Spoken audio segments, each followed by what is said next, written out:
Chapter 5 The Robot Gravesite.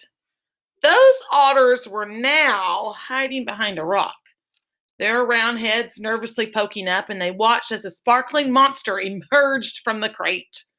The monster slowly turned her head as she scanned the coastline.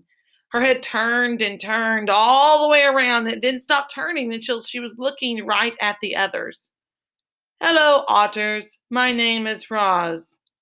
The robot's voice was simply too much for the skittish creatures. The biggest otter squeaked, and the whole gang suddenly took off. They galloped back across the robot gravesite, flopped into the ocean, and raced through the waves just as fast as they could. Roz watched the otters go, but her eyes lingered on the sparkling objects that littered the shore.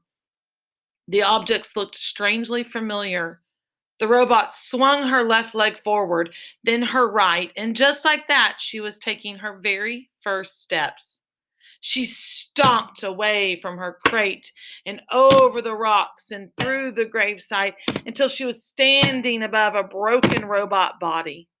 She leaned in and noticed the word Rosum lightly etched in the torso. She noticed the same word on all the torsos, including her own. Roz continued exploring the graveside until a playful little ocean wave washed over the rocks. She automatically stepped away from it.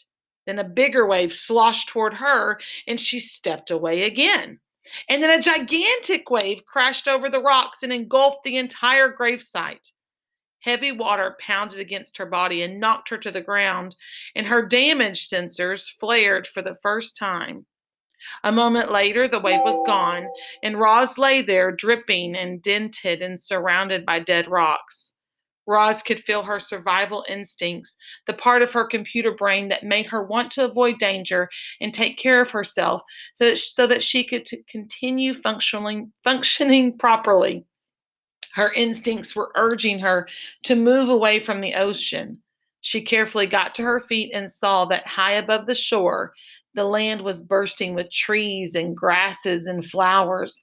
It looked lush and safe up there. It looked like a much better place for our robot. She had just one problem. To get up there, she would have to climb the sea cliffs.